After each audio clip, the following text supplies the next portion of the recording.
gentlemen, welcome back to yet another episode of an Evolved Review. I am your host, James Caleb Kitchens, and I am joined each and every week right here by none other, straight from the Stovall Wrestling Network, Caleb Stovall. Man, how is it going? Hey, what's going on, man? How you been?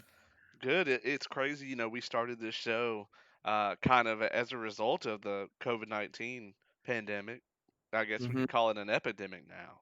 And, we everybody was thinking, in 6 to 8 weeks, everything will kind of be back to normal. And here we are like 6 months later, and yeah, things are way less normal than they were then when we started this. Um, Yeah, for so here we are, and today we've got a pretty interesting topic that we're going to cover.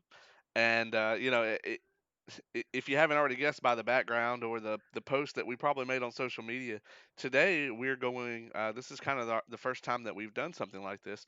We're kind of stepping out of our comfort zone. We're going to go back in time, way back to 2005, and we're going to cover none other than the original ECW One Night Stand pay per view that was put on by the WWE.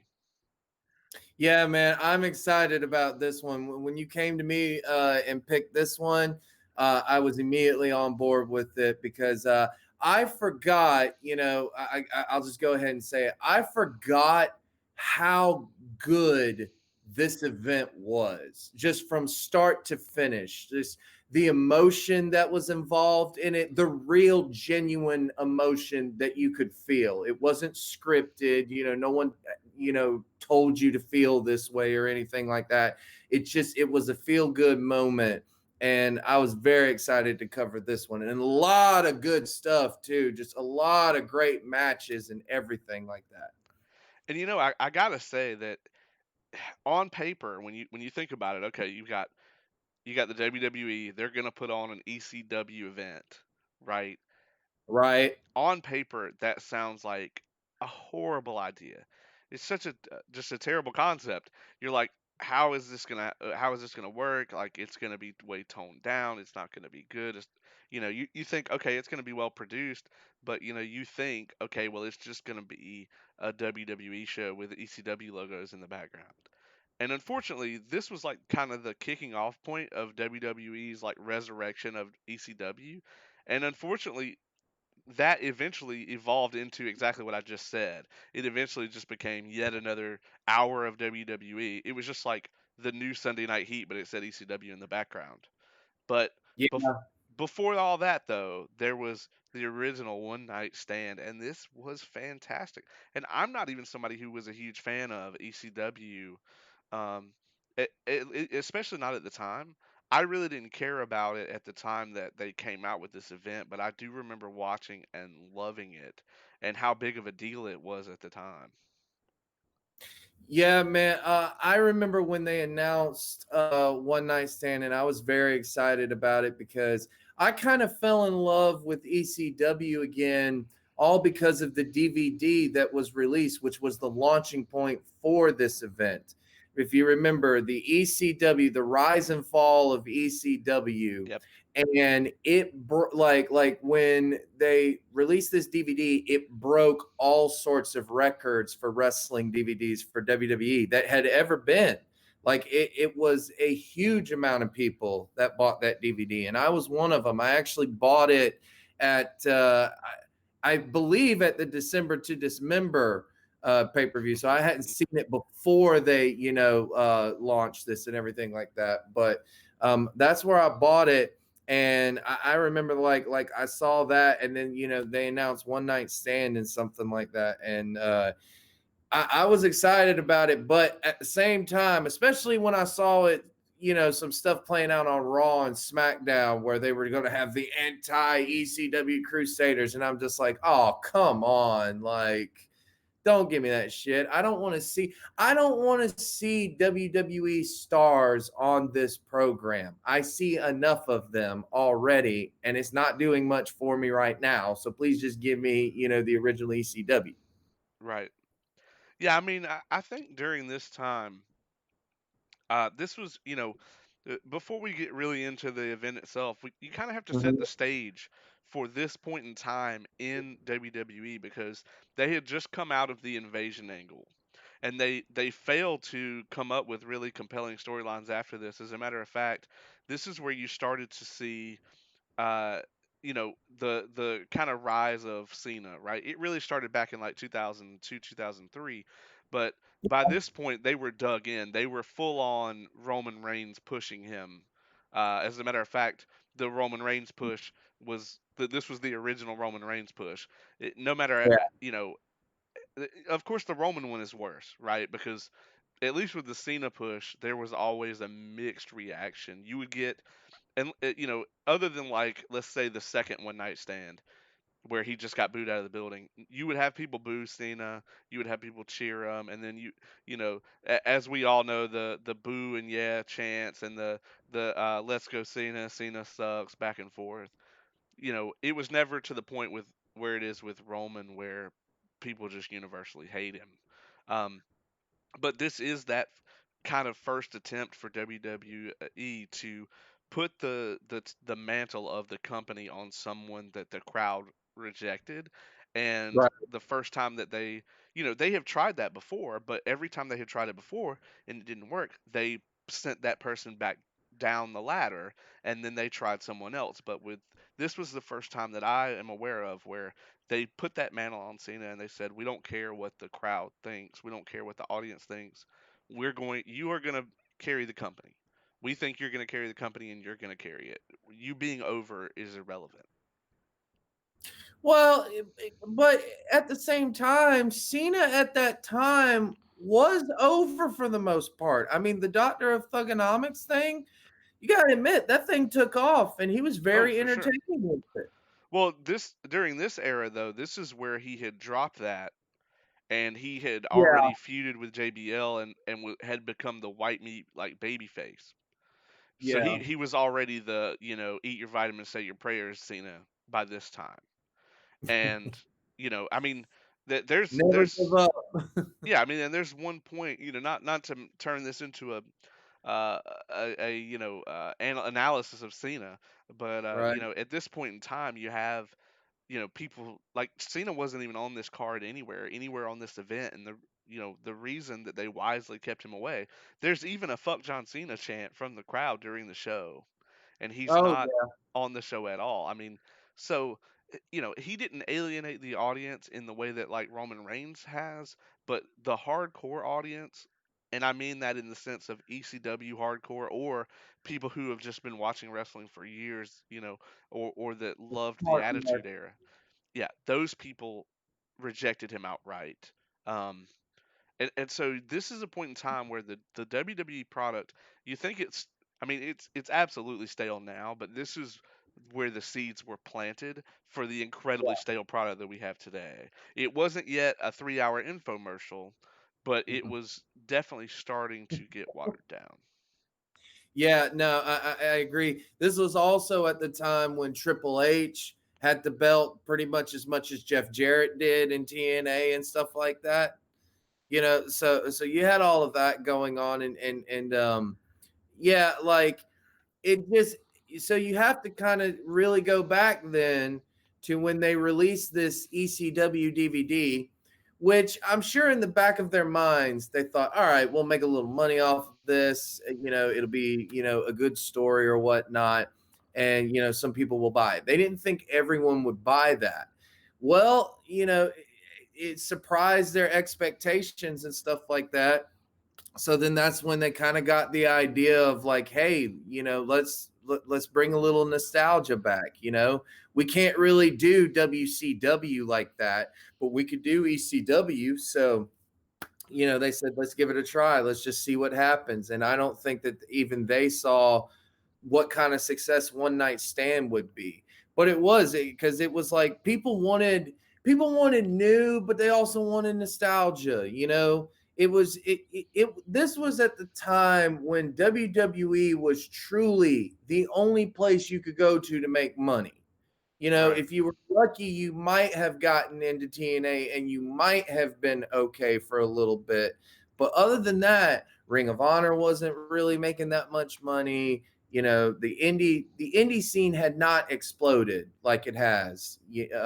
in today's world. I don't know how much it's going to explode right now because of COVID right now, but this was before the rise of the indies and stuff like that. So when the ECW DVD came out, people were like, "Well, we really want to see that again." And so, like, when they did this pay-per-view, it got huge buy rates, did it not? It did. It got some incredible buy rates, especially for the time. And you have to Mhm. think this is when we're talking about, people spending, 40, $50 on pay-per-view. It may have even been 60 in some markets. It So was because this was around the. Well, actually, no, I don't think this was yet the high definition era, was it? it I would think we have, were just entering into that. yeah, we would have just been entering into that, but I don't think WWE was doing high def yet. No, uh-uh. Um, I don't think they started that until 2008 or 9. yeah, because I don't even think I don't even think at the time that were they on? They would have been on Spike TV at the time still, and I don't think Spike had an HD channel yet. No, they had gone back to USA. Oh, had they? That Yeah, makes because sense. because ECW went on to Sci-Fi, which That's is right. Yeah, I do remember that. Yeah. So they were still doing something with Spike though, because right before the pay per view, they aired an episode. They aired Extreme Heat on Spike TV just before this, and they showed a bunch of like ECW clips and like build up to the event. Oh, So okay, maybe just Heat was still on there. Maybe that was like, they were gradually moving everything over. right. That being said, man, the thing that always gets me about this event, let's dig into it, is the Mhm. crowd reaction. Today, we just Oh don't my god. see reactions like this. I mean, anytime you go back and you watch like a Stone Cold entrance, from like his prime, you're just like, that's what a pop sounds like. And when you watch this event, I mean, it's just insane. The last time I saw a pop that or actually, let's not go with a single pop. Let's go with a crowd being into something like this. The last For time I saw everything. Yeah, the last time I saw something like that on WWE television was Sami Zayn and Shinsuke Nakamura at NXT when Nakamura debuted. That Oh my god, so good. that's the last time that I saw a WWE product get a response like this entire pay-per-view got. Yeah, well, and there's a ton of reasons for that. I mean, obviously, COVID has changed everything for the worst part, but you haven't really seen that in years because what has there been for you to get in tune to, basically? You know, it's like back in the Attitude Era, even, when Stone Cold Steve Austin, he himself was just such a compelling character and a compelling, star that like you had to know what he was going to do. And whenever you heard his music, like I've seen Raws recently where I've seen Austin about as much as you would see Cena in one program, and the crowd by then would get sick of seeing someone that much. No, every time he came through the curtain, pop. Just they like they hadn't seen him all night, and I'm Yeah. just like, that doesn't happen because there's not those story. Like, what storyline has WWE done in the past 10 years really that has compelled you that much? Yeah, I mean, there's only a few here and there. I mean, the angle with AJ and Undertaker is easily the most recent example, and most of that was done not in front of a live audience. Most of that was done through either backstage vignettes, or it was done via in-ring promos in empty arenas, um, Right. that sort of thing. But it has been a while because the storylines now are so cookie cutter, copy paste. You're not really invested in it because it doesn't matter. The outcome of the storyline never matters the next night. Yeah, exactly. It's a little bit of build up on the TV show each and every week. Boom, boom, boom. We go to the pay per view.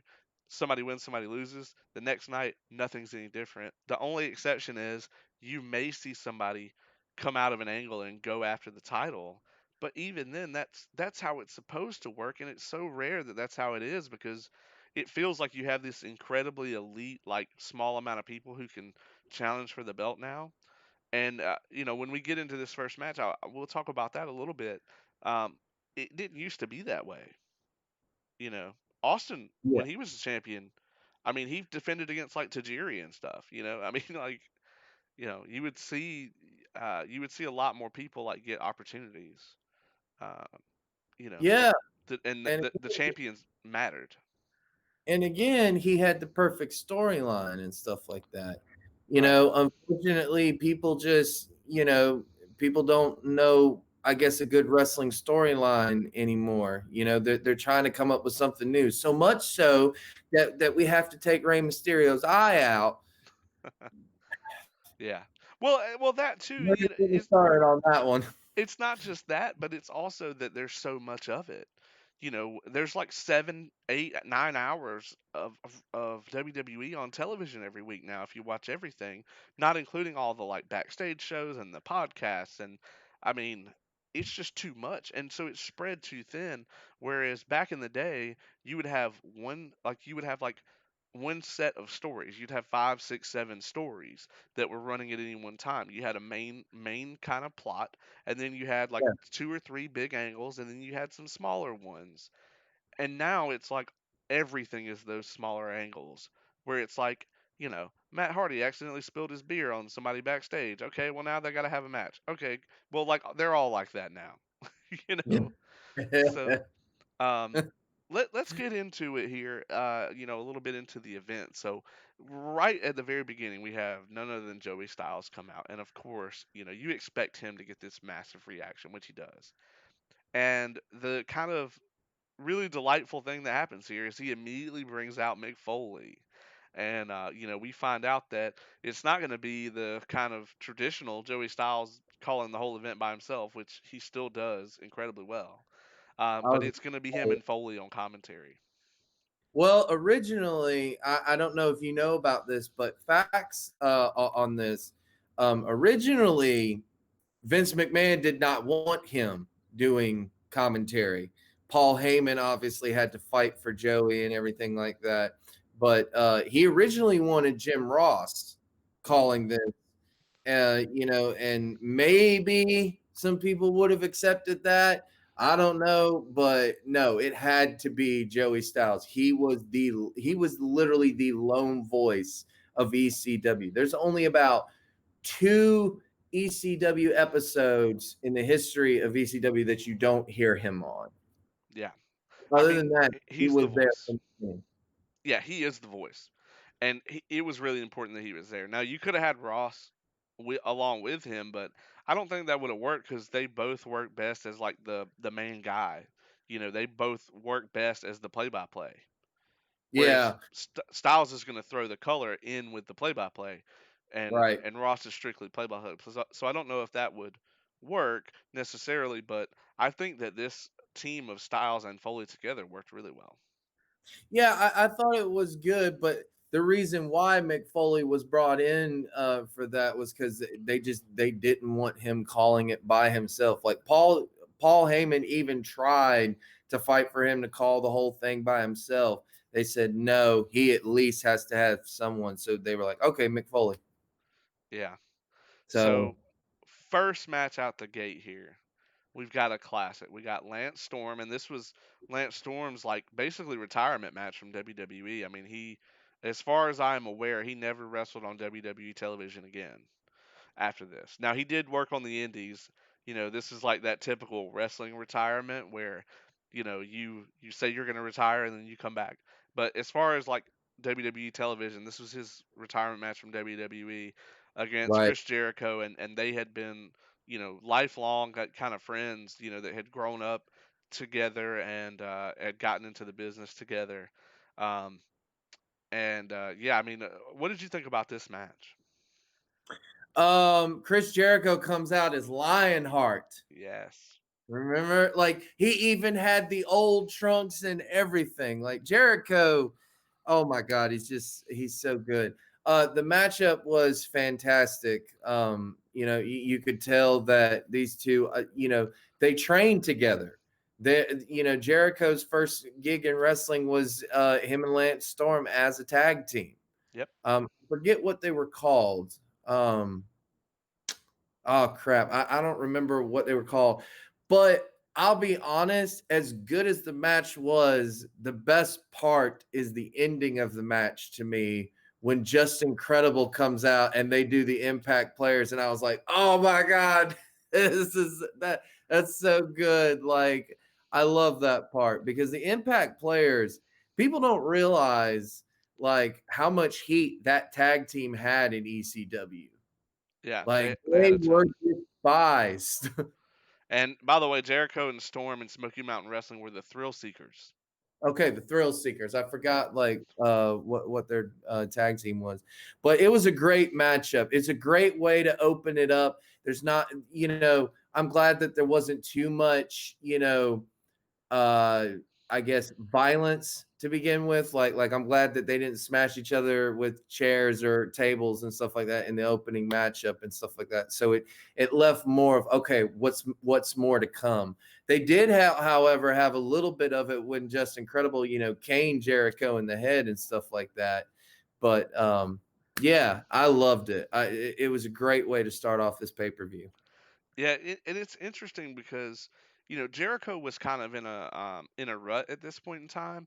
Like that period of time between where he cut the hair and did the big return where they were like doing the countdown and all that. The time between uh him losing the title to Triple H and when he left and came back with the shorter hair, he was kind of in a rut for that entire time. I mean, he had some amazing matches, right? Yeah, But this is definitely like the low point of his televised career, because they yeah, just weren't doing anything with him. He would always be right there under the main event. Like he had a bunch of IC title runs, and he was in a bunch of the elimination chambers, and they would have him, you know, face the champion but not win the title. You know, um, right. so this was kind of that first sign where he just transformed back into Lionheart, that he really could reinvent himself. And then of course over the years we now have seen him do it several times where he can change gears and really feed off of what people want at that point in time. um, so that's an interesting take on the situation with Jericho. But I Yeah. thought this match was amazing, and with him putting his friend over on his way out. Yeah, he got to be creative again, for a night. Yeah. Because in WWE, they've got to script everything down to the last minute and everything like that. And yeah, he talked about that on his DVD. He was like, I was burnt out at this time. I wanted to kind of take a break from wrestling. So yeah, but that was great that he put over Lance Storm and everything like that. And again, just the impact players at the end, especially with Dawn Marie and stuff like that. I forgot how hot she was. Damn. And they chanted "She's a crack whore" at her, which Of course. spoilers, this is part of the main reason why we ended up getting December to Dismember in Augusta, Georgia, of all places. Um, I hope if you ever see us review that pay per view on this program, we have become desperate, folks, incredibly desperate. Because we'll just be shitting on it for an hour. Yeah. Um, that being said, the next match we have out, and on paper, this match kind of seems thrown together, right? So you've got Tajiri Mm-hmm. against Little Guido, against Super Crazy in a triple threat, right? And kind Yeah. of the idea was that it was supposed to be like a Italy versus Japan versus Mexico type situation. But you've got it's kind of funny because like the FBI, right? We were never introduced in WWE to all of them, right? But of Yeah. course, on One Night Stand, we had them all there, and it's so funny that everybody in the FBI pretty much, is like a bigger guy except for Guido, and he's like the tiny guy, and so you have him in the match, and then you have all these big dudes like standing around the ring. Um, and then Tajiri was accompanied by Sinister Minister and Mikey Whipwreck.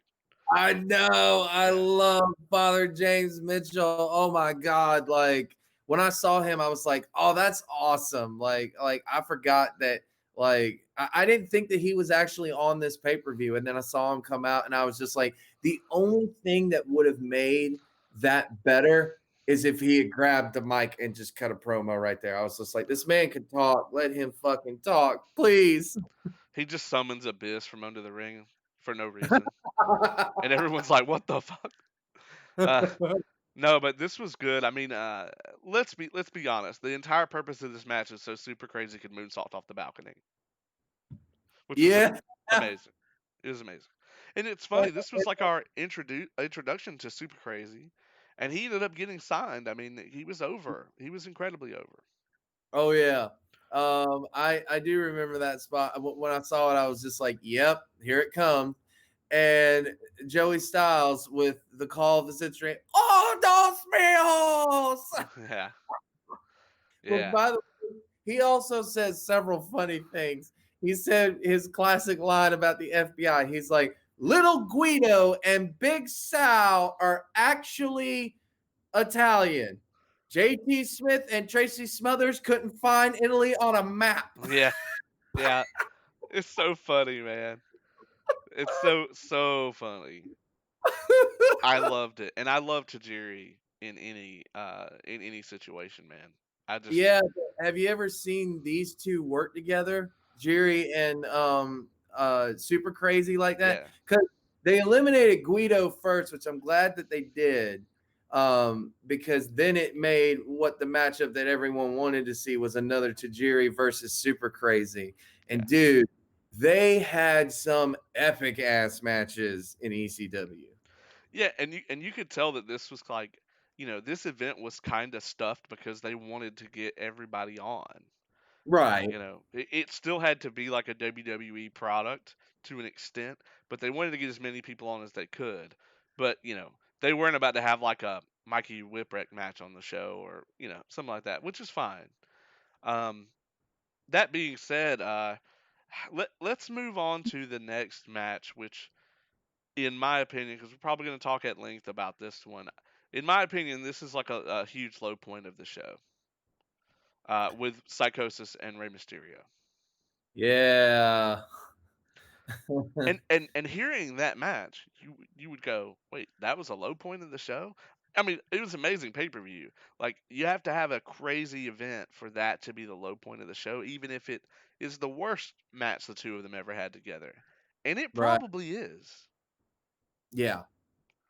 It was. It didn't because I'll be honest, it didn't feel right being on the pay per view. I understood what they were going for, but I'll be honest, I never associated lucha libre with Extreme Championship Wrestling. I never did. Yeah, until like I saw the DVD and I was like, oh well, cool. Rey Mysterio got his start in ECW. But let's be honest, like no one knew who Rey Mysterio was until WCW Right, exactly. And and Psychosis. yeah, yeah. I mean, when I saw the two of them, I was like, I'm a WCW guy, so I was like, hell yeah, Rey Mysterio and Psychosis. But even then, if they had gone out there and had a WCW match, it would have gotten over well. But they didn't. Psychosis went out there and had a Psychosis match, but Rey Mysterio had a WWE SmackDown match. Well, of course, because that's what he had been working, for Yeah. like the past 10 years and had gotten really good at it. And the crowd was not having it. I mean, Oh, it was your standard WWE formula where, you go out, you do a few moves, you hit your, big five moves of doom or whatever. It's been reduced to three moves of doom now. And yeah, I mean that's how it goes. And the crowd was not having it. I mean, they booed the shit out of the 619. yeah, yeah. Because I mean, first of all, he never did the 619 in ECW. That was a WWE thing and stuff like that. And plus, like I've often heard this about ECW, well, fans as well. Like they don't take well to suck ups. They know when you're clearly sucking up to them. Like Ray was hamming it up for ECW, but it's like, let's be honest, Ray, like I never associated them with ECW like that. Like now they've had some awesome matches in the past in like ECW and stuff like that. But yeah, like he tried to make it a WWE type match. There was one spot that kind of resembled ECW, and it's always a spot that they do, and it doesn't matter what it is, and I guess it just makes it look more spectacular. Is they'll pull the guardrail over enough, and then the person will go up to the top and they'll jump over the guardrail on to the person and stuff like that. So like that was kind of an ECW spot, but for the most part it was just a WWE type matchup. And let's be honest, Ray's not going to try to injure himself when he's got this great WWE career going on. Yeah, yeah, absolutely. I mean, it really felt to me to an extent like Ray was just there to be there, and it was just like this is not where my priorities are. Like they felt like he was a bigger star than someone else. And I guess I'll go ahead and mention this. This was a time where instead of Rey Mysterio and Psychosis, you could have put Shane Douglas or something out there. Yeah, yeah, he was still in pretty good shape at this time. Yeah, and he So had done the Forever Hardcore one that they had about a week or maybe even like 2 days before this event. They had one in Philadelphia. yeah, um, and so after this match, you have the SmackDown superstars, Mm, basically all the big heels on SmackDown, and they enter the arena, and these are the anti ECW Crusaders, yep. and the crowd crucified them in the Oh, God. best way. But I mean, this was amazing heat. This was legitimate heat. You are Yeah, there to shit on this thing that these people thought was dead, and it's been given back to them for one night, and you are there to shit all over it. This was amazing heat. yeah, And it it really worked so was. well. Yeah. I, It was, and at first when I saw this, right, because I knew this was coming in the event and stuff like that. At first, this was where I started to kind of really roll my eyes at some points because I was just like, oh my God, here comes the WWE part of it. Because they can't just let, ECW stars take the, spotlight for even a night. We've got to put our stars as well because our stars are bigger and shit like that. And it's just like, it's not about that kind of thing. But with what happens at the end of the night, which I know we're going to get to, it makes up for it. yeah, I agree. I mean, I thought that this went well. I thought maybe there was just the right amount of it. Um, you And know, actually, if I could real quick, um, there was a moment that actually happened the Monday Night Raw that week that maybe we don't give enough credit to this. Remember on Monday Night Raw at one point you had Eric Bischoff, Paul Heyman, and Vince McMahon in the same ring together. yes, yeah, and that That and that was crazy. That was the go home edition, basically, of this pay per view. And I'm just like, now, if you talk about a go home episode, that's it. Yeah, I mean that is absolutely legendary. It Regardless was of how you might incredible. feel about any of them, legendary. And that being said, yeah, my favorite part of this was when they chanted "You suck dick" at Angle, and he's like, "Your mother taught me how." Amazing, amazing. You could never see something like that on WWE now. How much you want to bet, though? Because those guys, like talking about the show aspect of it, they know that when they go out there, they're going to get crucified. They know that. Of So how course. much you want to bet they were having so much fun with it? They were just Oh like, yeah, Kurt especially and oh God. JBL were having a blast. Um, so RV, none other than RVD interrupts, and I had forgot about this until I watched it back over. But of course, RVD was actually injured during this time, Yep. which is awful, man. You can just imagine. I mean, you could tell how incredibly depressed he was that they're gonna fucking put this like massive corporate machine behind an ECW product. They're gonna put an ECW pay per view out there for one night only, and he can't wrestle on it because he's hurt. Yeah, it sucks, but I've got to tell you, man, RVD has never been the best promo guy. Obviously, he didn't need to be. Yeah, His work spoke for itself. But dude, this is the best promo he has ever cut in his life. I think You, I so. mean, you could feel the passion coming from him. Like it wasn't scripted. He didn't have to think about what he was going to say. He spoke straight from the heart. And yeah, man, it sucked that like he couldn't be involved in it. And I even loved him like, talking like Mr. McMahon, have you ever thought about an ECW pay-per-view? Well, Rob, I've never thought about that. Yeah, It was tremendous. I enjoyed it. It did suck though that like I was just like, yeah, that is the only bummer here is like, we couldn't have RVD on this show. But they at least got to see him and he at least got to, speak and stuff like that. So I gotta applaud though his promo, man. It was tremendous. it was incredible. I absolutely love the promo. Um, and of course, he gets interrupted by Rhino with a gore, and at this time, we all No! know we all No!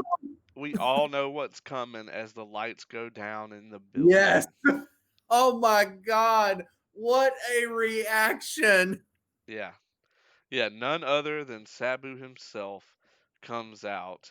And Sabu comes out. We set up the match quickly with Rhino, and him and Rhino just go at it, and it's this literal like massive beast of a man against Sabu, who is armed with everything at ringside. And it was a fast match, but it was so good. It was just the right length. He does the Arabian Skull Crusher, which in WWE is like, you can't do that to somebody in WWE. Yeah. Uh, Yeah. you know, and so yeah, I just thought that this whole kind of angle. If you look at it, if you include you got the promo from the SmackDown guys, you got Rob Van Dam's promo, you got Sabu coming out, and then the match. So this segment was really long, but you were right there for it the whole time. Yeah, man, I loved it. I loved everything about this. Yeah, they didn't need to go out there and have a match. Really, it was what it was. And to be quite honest, that'd be something you would expect to see on an ECW pay per view or even an ECW show in general. Right. And so at this point in time, the Raw Crusaders come out. And so this is Eric Bischoff, of course, and he's leading Jonathan Coachman, Edge, Christian, Tomko, La Resistance, William Regal. I, I, am I correct that Maven was back there as one of the people? I always forget Maven exists. I Um, think I don't know. I I always forget Maven exists. The guy that won the very first Tough Enough and just immediately faded into obscurity. yeah. And eliminated the damn Undertaker from the Royal Rumble. Um, that being said, the Raw Crusaders come out, and right after this, we have the show stealer itself. We have Chris Benoit and Eddie Guerrero, um, who are both unfortunately no longer with us, doing what they did for us so many times and just delivering an absolute classic. From a wrestling standpoint, this is the show. Yeah, yes, absolutely. And I bet you, we were talking about this before we started this. How much you want to bet that they weren't even trying in the ring? Like this was just fun time for them. They're like, hey man, let's just go out and have some fun. Yeah, they probably just went out there. I doubt they did a lot of planning for this. They probably just went out there and had a match.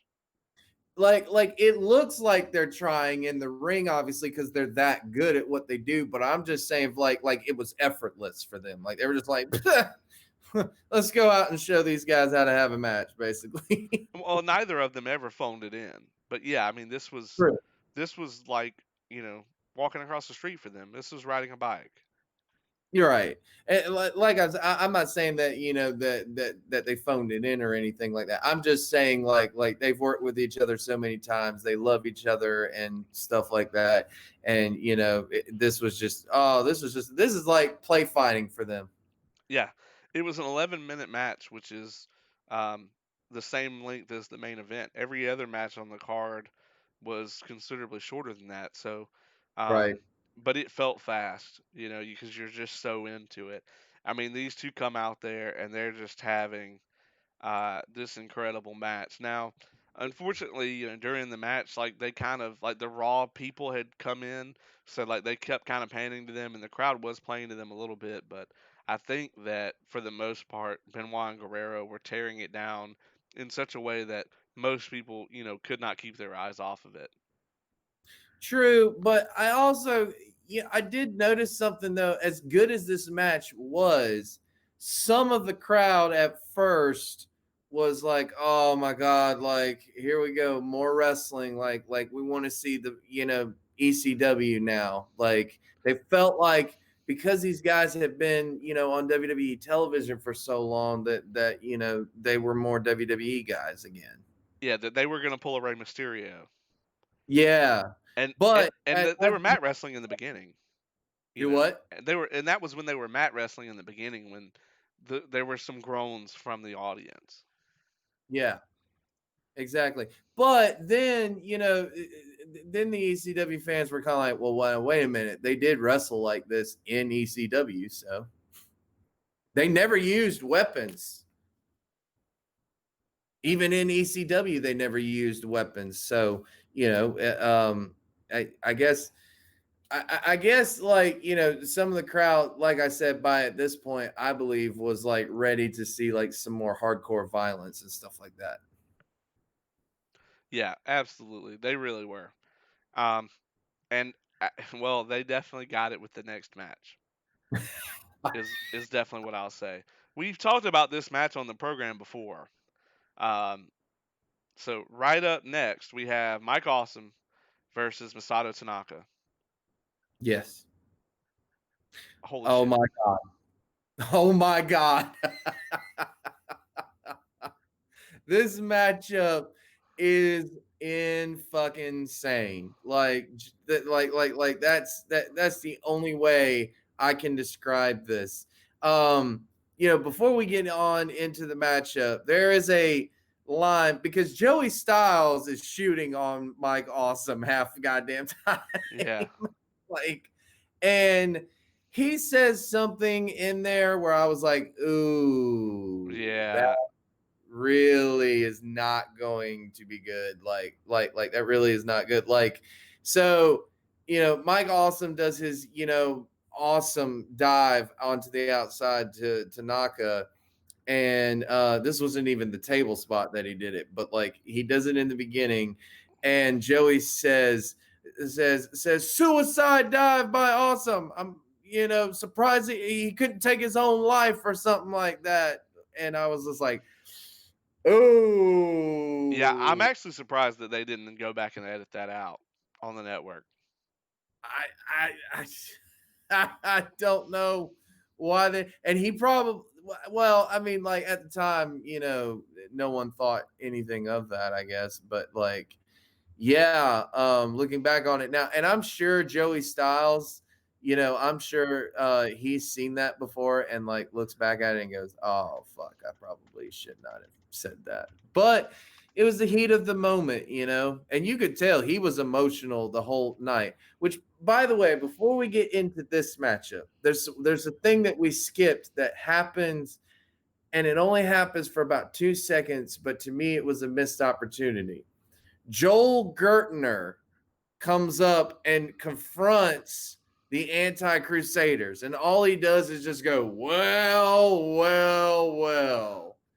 And I thought, okay, I love that he's coming in here, but to me, this should not be here.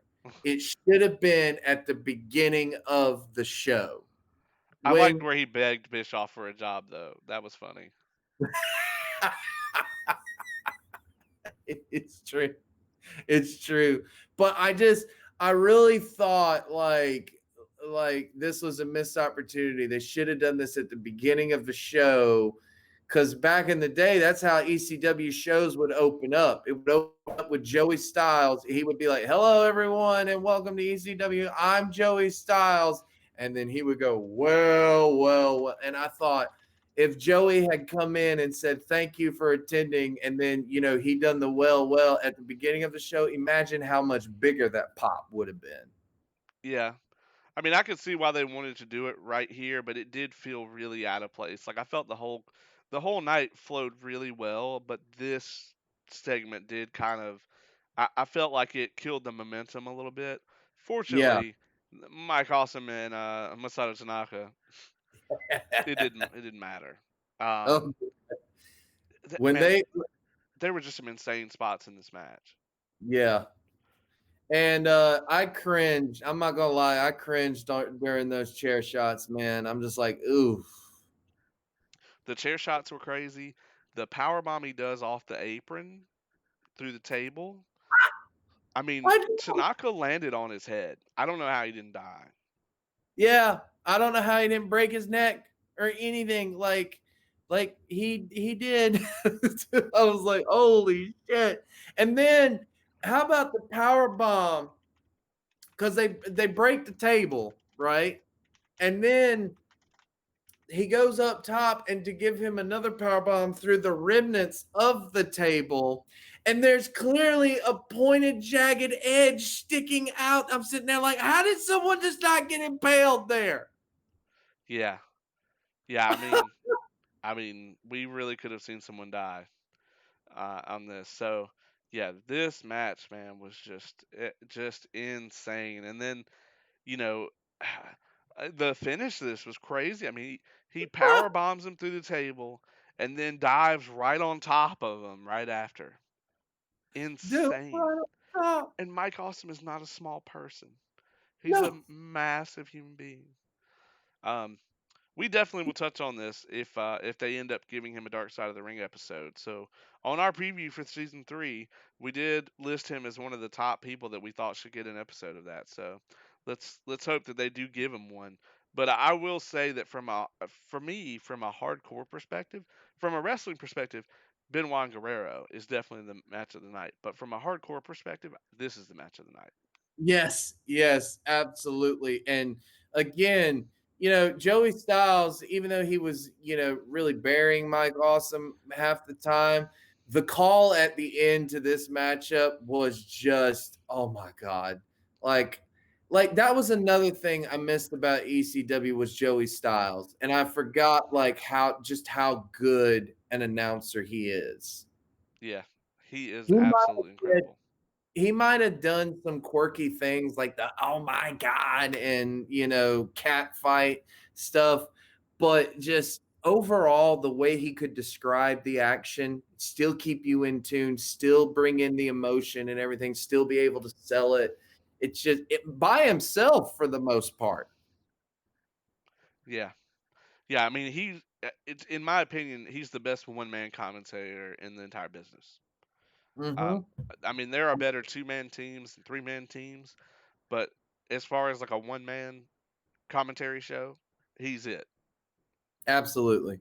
He is Absolutely. absolutely it. So up next we have none other than Paul Heyman himself, who comes out and cuts the pipe bomb before the pipe bomb. Uh, Yes. Yes. years before CM Punk did it, this was the damn pipe bomb because for so many years we knew that we were being funneled into the WWE like mindset of everything and that we were only being exposed to things they wanted us to be exposed to. We had the blinders on and at this point in time, the part of this promo that I'll always remember is when he gets on the mic and he's like Matt freaking Hardy, and everybody goes ape shit, and Edge like spits his drink out. Um, Now you knew he was gonna say it. Edge knew he was gonna say it because when he addresses Edge, Edge picks the beer up right then. So he was getting ready to drink it so he could spit it out. But at this point in time, this was in the middle of the Edge and Matt Hardy controversy where Yeah. this all leaked out online that there was an affair between Lita and Edge. And then they made that into a real life storyline. But during this point in time, Matt Hardy was gone. And he had basically been Benoit. You did not mention Matt Hardy at all on the program. Yep. It was like he never existed. Yep. But like Paul Heyman says in the thing, this ain't Monday Night Raw, this ain't Monday Night, or this ain't SmackDown. This is ECF and W. Yeah, yeah, And I love, by the way, I cannot say how much or like just how good Paul Heyman is on the mic and just how good of a salesman he is.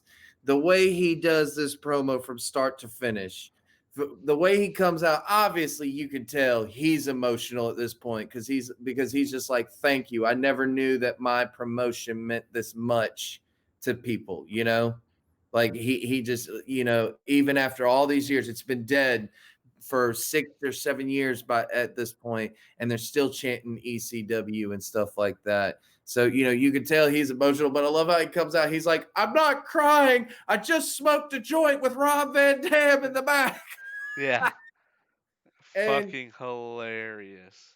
and he was good, and he thanked all of his people, Ron Buffone, he thanked Todd Gordon and everything like that.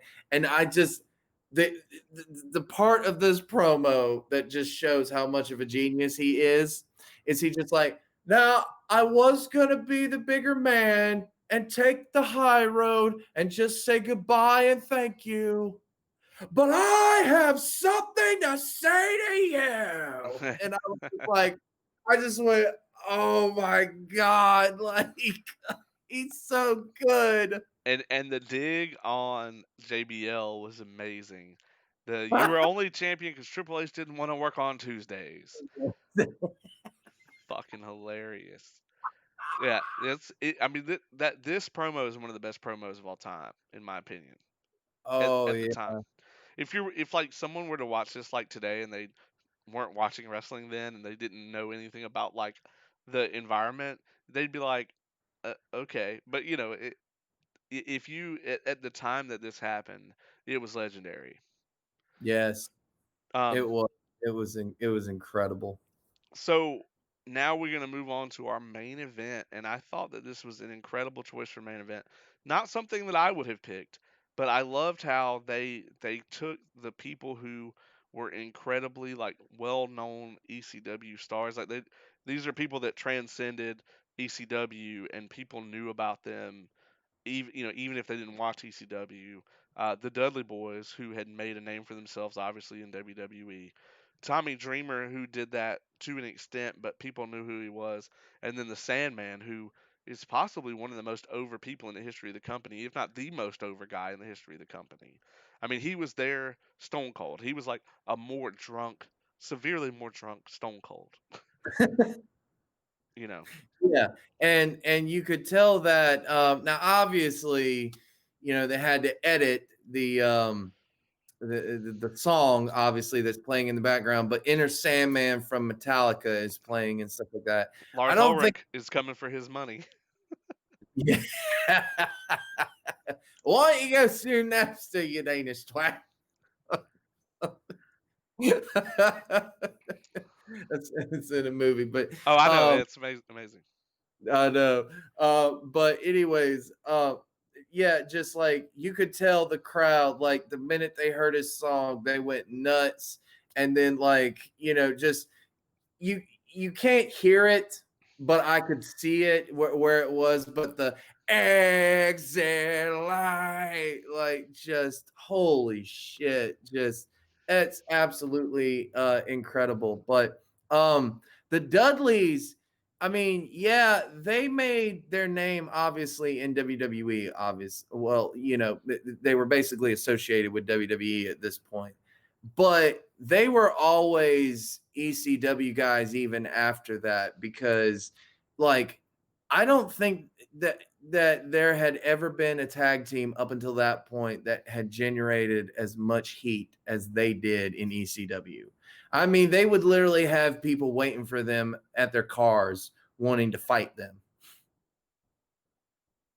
because Yeah, that's how much like heat that they had. I mean, they were an incredible tag team, and they wouldn't have, WWE wouldn't have ever even called them had it not been for their time in ECW. And of yeah, course, Devon is still the greatest seller in history. yeah, yeah. Absolutely.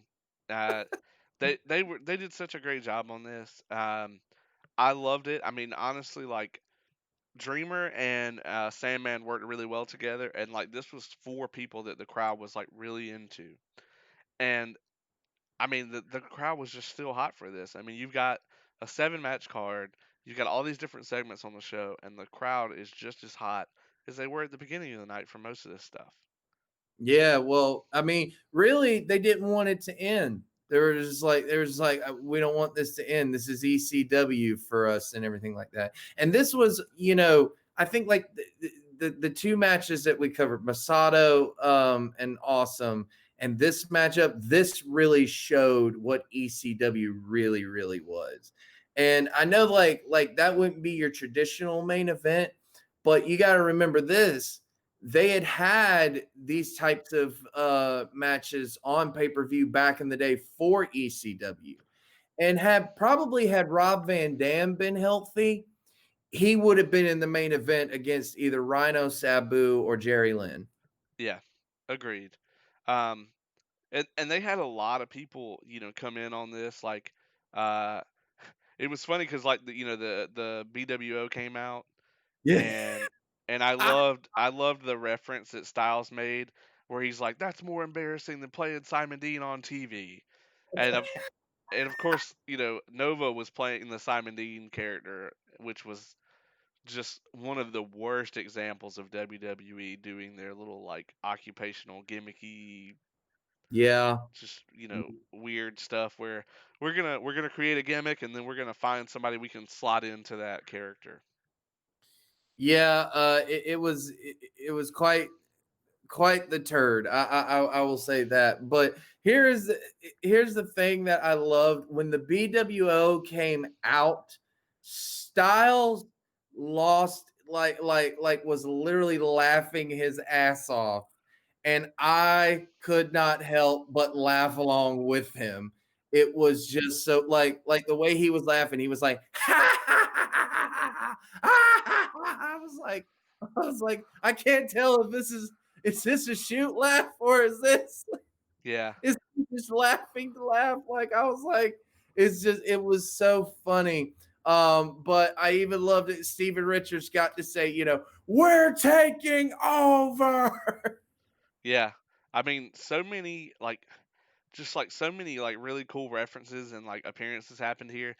Balls Mahoney and Axel Rotten came out, um, which it's hilarious because um, apparently in one of the segments, not on this, but one of the segments on, I believe this was on Raw or it could have been on a pay per view. I actually listened to Dustin Rhodes talk about this last year at Dragon Con, and apparently he was going to give the Shattered Dreams to Balls Mahoney on an episode of, I think it was Raw. And he used to wear the shorts, and literally his balls come out of his shorts on TV. And and Dustin Rhodes is like, I guess he just wanted to make sure I knew where they were, so I wasn't actually gonna kick them. But yeah, insane. That's oh my god, that's great. We were That's hilarious. dying when he's telling the story. Um, but anyway, Oh my so god, that hilarious. that being said, Francine makes an appearance, which is um, Oh, uh, was Dreamer's former manager. Beulah McGillicuddy comes out, which is actually Dreamer's wife. I Yes. think they're still together. Yeah. Um, Yeah. so they had a cat fight. We had all these kind of cool, ECW callbacks and references and all this other stuff. And you know, I mean, things got crazy out here. Like Spike Dudley Yeah. came out, and there was a flaming table, a power bomb, Yes. and I think that was actually the finish. They power bombed Dreamer through the flaming table. They did. They Yeah, did. They power bombed him, and no, I must correct you on something. They didn't have a cat fight. They had a cat fight. Cat fight. Like when they started rolling around, I was like, "Do it, Joey, do it!" And he fucking he blurted it out, man. He just went nuts with it. Oh my god, it was great. Dude. Can we just talk about though how good those two women looked, yeah, especially Beulah? yeah. Good God, Beulah looked like she didn't age a day. I was surprised at how many people they were able to get for this, and they were still in remarkably good condition considering that this was ECW. Yeah. You know, um, so of course all hell breaks loose after the match. Yes. Um, and none other than Stone Cold Steve Austin comes out and he invites the anti ECW Crusaders down to the ring. Now this was like the ultimate swerve because you've got Austin who I mean is the WWE. I mean, Yeah, you know, literally. truly is. And, he then says, basically he considers himself an ECW original and everything goes completely apeshit. Like this is when everything goes absolutely nuts. It's funny though, like after the match, you could actually hear Sandman, and he's like shouting for a beer over and over again. He's like, "Bring me Yeah, a beer." um, come here, bear. um, I think the only thing that would have made this better is if we would have gotten Austin and Sandman like drink off. You know, Right? uh, Austin probably didn't want to do that shit. He's probably like, "Nah, man, that dude looks like he'll drink me under the table." Um, Yeah. which the difference is, sometimes Sandman would come out and actually drink the beer. Austin never actually drank any of it. I mean, he drank a little bit, but most of it ran all over him or got Yeah, tossed for out. sure. Um, Don't you love too how Austin, like we talk about, is the WWE? Look at what shirt he was wearing. yes. For original XFL Las Vegas Outlaws shirt. The little jersey. I'm sitting there like, what the fuck? May it rest in peace times two. Yeah.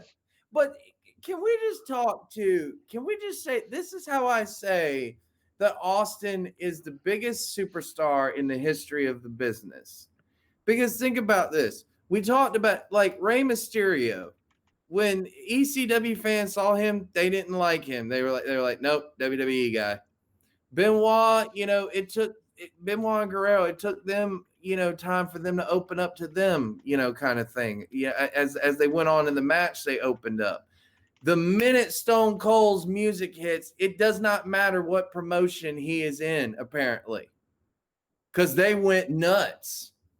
I mean, they were like, "Holy shit, Stone Cold is here," and he obviously he considers himself an ECW original because if you think about it, that's where the Stone Cold persona was born. That was Yeah. where he learned to develop. If it hadn't have been for Paul Heyman taking him aside and saying, "Hey, I want you to cut promos. I don't want you to wrestle right now. I want you to cut promos," and so that was when he was able to really take that personality, show what he had on the mic, and then that's how he developed the Stone Cold character and stuff like that. So yeah, he would think of himself as an ECW original. At first, when I heard his music, because I knew he was coming out, I kind of almost was just like, oh god damn it, WWE, you have to rub it in everyone's faces, right?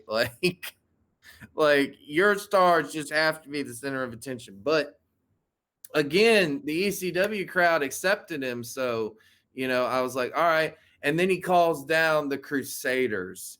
And I'm sitting there just like, oh shit, this is about to be good. Yeah. Yeah, I mean, all hell broke loose.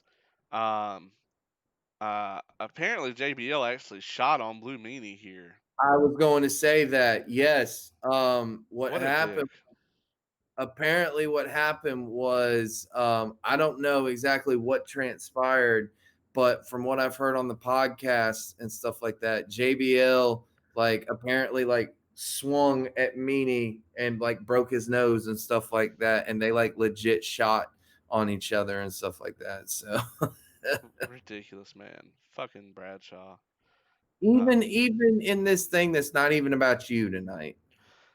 I guess we're gonna have to get Bro out here to make a new tournament to put him back in his place. A reference to Russo and the Brawl for All. Um, didn't. That being said, He was totally entertained by it. oh Jesus Christ, still. So then, much to the delight of the crowd, they end up doing a 3D on Bischoff. Benoit comes off with a diving headbutt. Mysterio hits the 619, and even though they didn't want to see that shit, they still pop for it for him hitting it on Bischoff. Um, Stone Cold cuts the funniest. yes. Yeah, and then Bischoff with the fuck ECW, and then, gets the stunner to end the show. And actually, before all of this melee happens, you got to talk about the cool ass moment before this when they're standing apart in the middle. Right, there's like a middle section that's open, and they're all ready to like fight each other, and the crowd is chanting, "We want Taz! We want Taz!" And Taz's music hits. They lost their minds. They lost their They, minds. I lost my mind. I know, right? And he And he locks Angle in the Taz mission. Ah, Man, like Angle was the first one to go after him. can you imagine if Angle and Taz had been able to both in their primes have a match? I mean, I would have They lost my were shit. going to. What's that? They were going to, Yeah, and then uh Taz. So basically, I have a little bit more backstory on that. Taz goes to do his suplex on Angle. yeah. Well, his suplexes aren't like your traditional suplexes. Like he tells people, "Don't jump, don't jump. I will just pick you. I will just bring you over," like kind of thing. And Angle jumped, and Taz went, "Oh shit!" Because if he had jumped any further and landed, Kurt would have broke his neck, and Kurt would have been paralyzed probably, since he already had a bad neck. So he definitely probably would have been either paralyzed or killed. So that's kind of why Taz never really did anything in WWE. Yeah. Yep. Yep. Sad So story. Got they were robbed of going. what would have been a classic.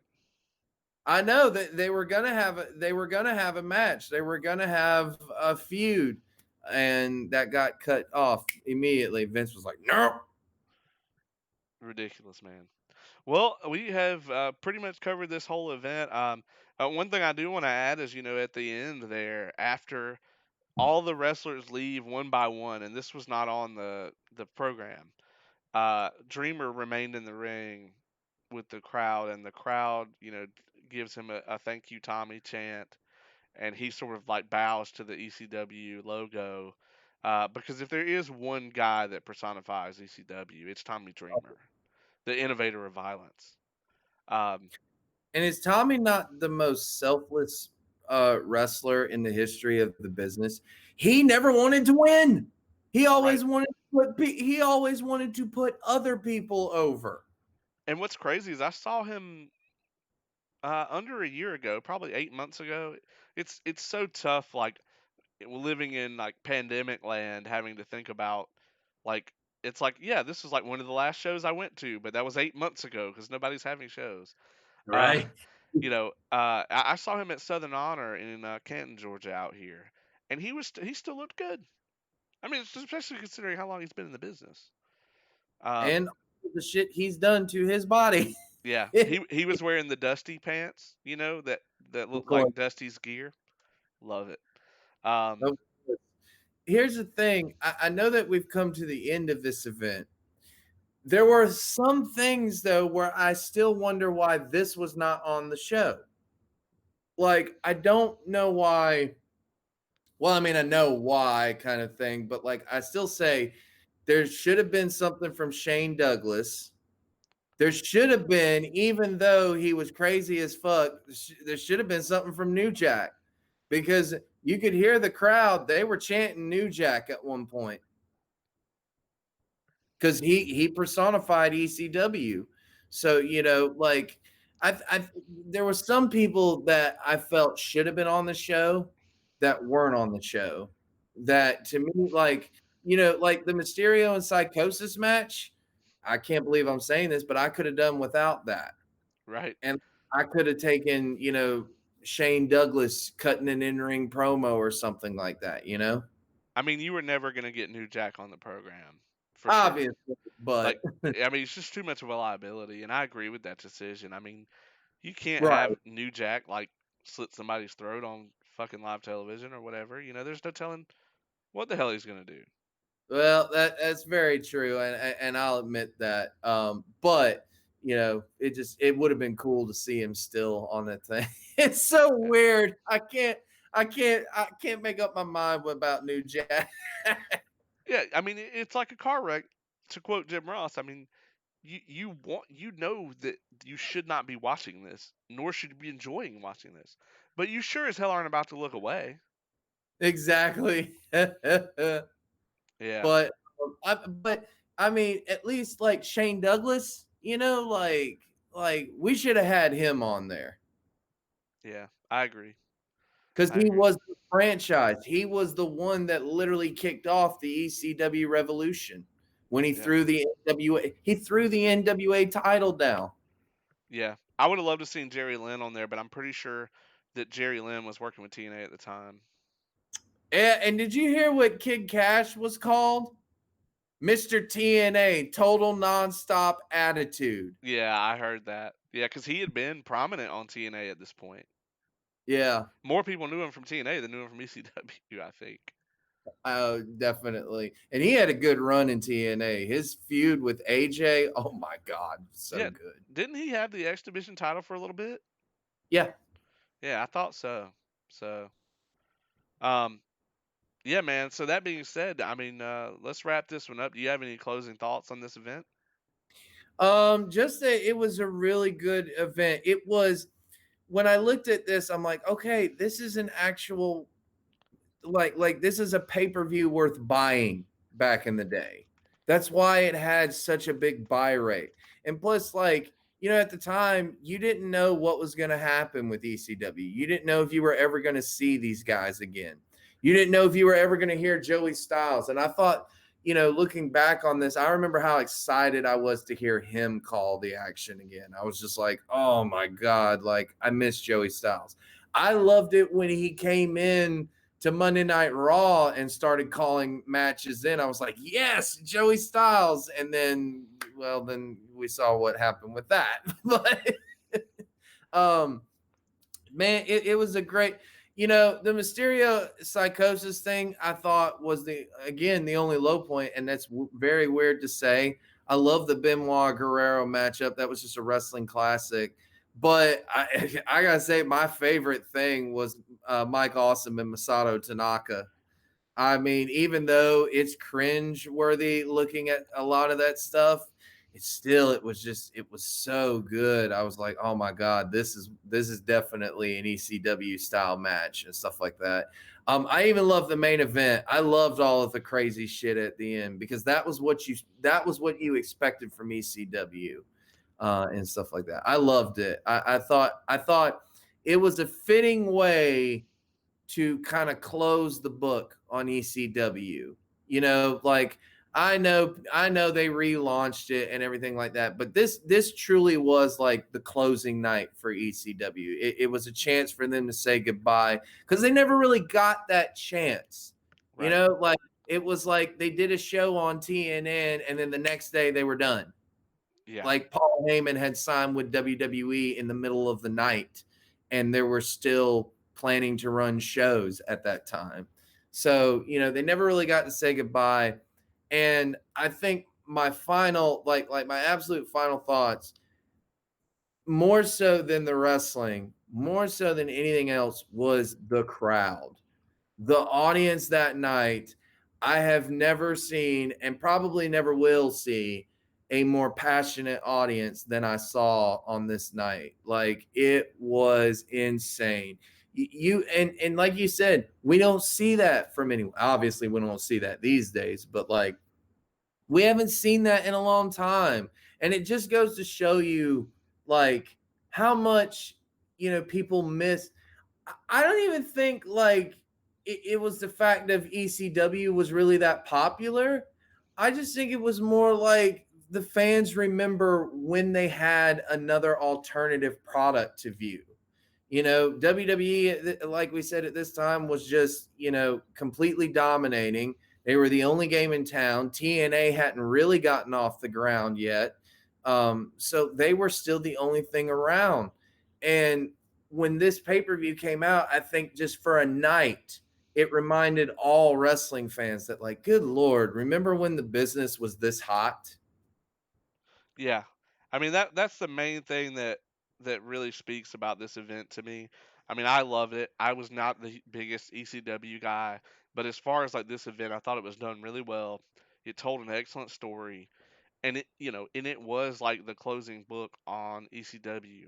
Now, the behemoth nonsense, just Frankenstein resurrected corpse of ECW that rose from the ashes.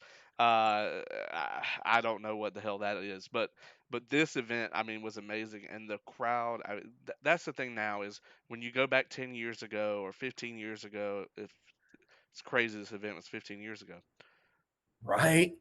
The crowds were so much hotter, and that's the first thing that comes to your mind when you watch something like this is how into the entire show the crowd is.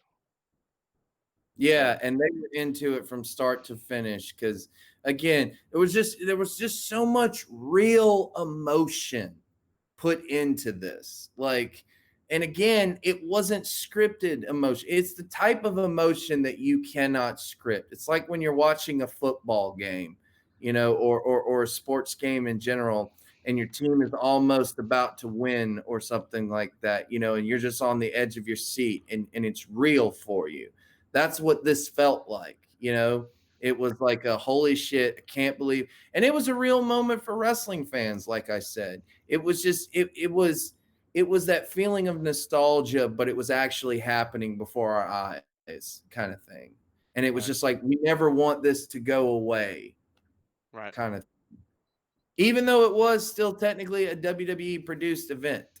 right. Yeah, it was a great feeling, atmosphere. It felt so different than everything else we were being exposed to at the time. Oh, Um, absolutely. and I mean, I loved it. Um, but that pretty much closes the book, not only on ECW, but on this episode. We got a couple of things coming up. Um, I do want to point out, and I kind of meant to do this at the beginning of the show. Our coverage, the last two episodes of The Last Ride. Um, at the time that we're recording this, the second episode hasn't come out, but the first episode is the most watched episode of the program ever. Um, Awesome. People are really loving it. I think right now it's at 12 or 13,000 views. Uh, Holy shit. yeah, by far the most watched episode. I think the only other episode that is that watched is probably the two Benoit episodes. Um, Although the Herb Abrams one is on up there as well. So I've absolutely loved the response to that first episode. So hopefully the second episode will get an even bigger audience. But I really enjoyed those. So if you're watching this and you haven't checked those out, definitely check those out. Um, and then next week, tell them what we're going to be doing next week because I'm excited for this one. All right, so yeah, we will be doing another past wrestling event, and me and James are kind of like switching off each week, like he chose this event. So I said, well, let me choose the next event. So I chose one that I feel is one of my favorite pay-per-views of all time. It's definitely in TNA. That's right. We're going to be covering a TNA pay-per-view, and it is TNA Turning Point 2008. This was when the company was really starting to take off, and they had actually launched a really good storyline. Well, it started off as a really good storyline in the Main Event Mafia. This was kind of the launching point of the Main Event Mafia. And there's so much good stuff on this. And I've always thought it was an awesome pay per view. So I've often wanted to get other people's thoughts on this pay per view. So I said, how about let's do this one? So TNA Turning Point 2008. What you think about that one, James? Yeah, I'm excited for it. I'm not excited to watch Kevin Nash versus Samoa Joe again. Uh, I've tried to delete that shit from my memory because, I mean, I'm the one of the biggest Samoa Joe marks on the planet, but Right. like he just doesn't. I mean, he doesn't do well against other big guys typically, especially not Yeah. people that are considerably larger than him, and especially not against Kevin Nash, who like has to be carried through a match anyway. Um, Yeah. but I'm very excited to watch the Kurt Angle and Abyss match again. I'm excited to watch the AJ and Sting match again. Yeah. I'm excited. The probably possibly the match I'm the most excited for though is Beer Money versus Motor City Machine Guns. Yes, yes, that happens on this match, and that is an absolute classic. In fact, anytime those guys got in the ring together, it was classic matches. Like they could have centered the whole program around these two, and I would have watched it. Yeah, so I'm But excited for it. it's a Um, great pay per view, and I'm looking forward to seeing your thoughts on it and covering that, man. well, that being said, man, let's close the book on this one. Before we do that, of course, what's going on the Stovall Wrestling Network? What's going on Power Rangers Go this week? Well, we're covering the next 4 episodes of Power Rangers Go. I know that probably by the time y'all hear this, we will have done Gung Ho, the Wheel of Misfortune, and the 2-part series of the Island of Illusion in the Power Rangers series. So that one's going to be a fun one. There's a lot of good stuff in all of that. And then the Stovall Wrestling Network, we're pretty much covering what's going on in the world of pro wrestling.